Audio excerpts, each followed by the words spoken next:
Muslim students beat Christian boy to death in school, now parents are on the warpath.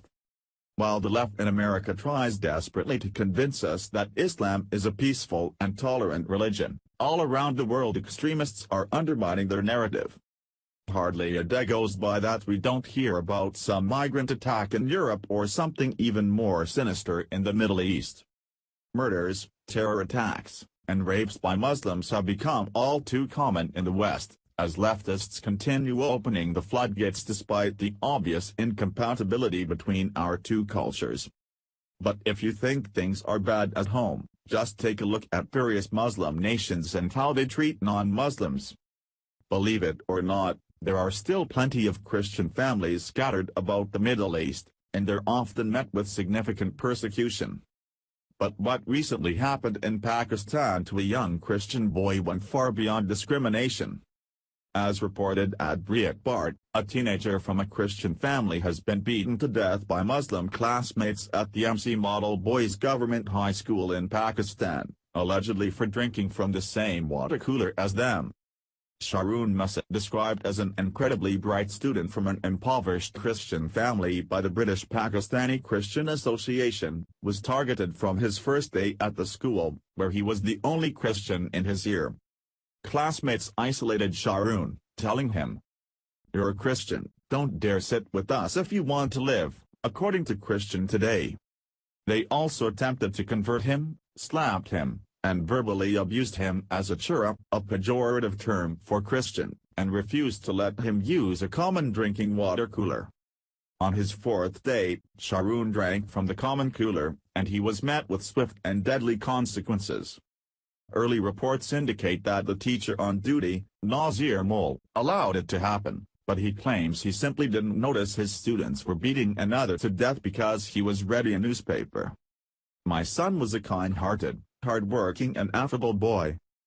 He has always been loved by teachers and pupils alike and shared great sorrow that he was being targeted by students at his new school because of his faith," said Sharoon's mother Reza Bibi.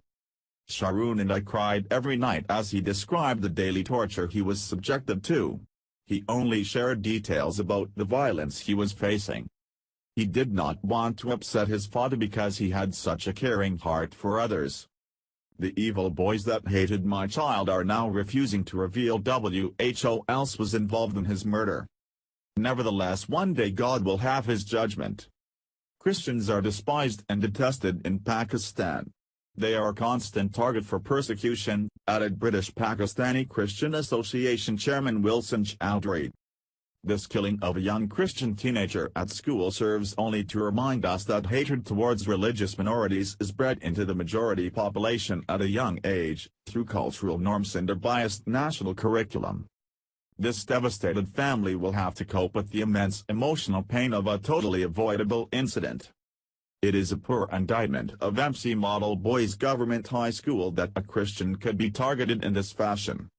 However, by no means is such treatment an anomaly. It is an expectation that Christians will face abuse and violence during their years in the educational system.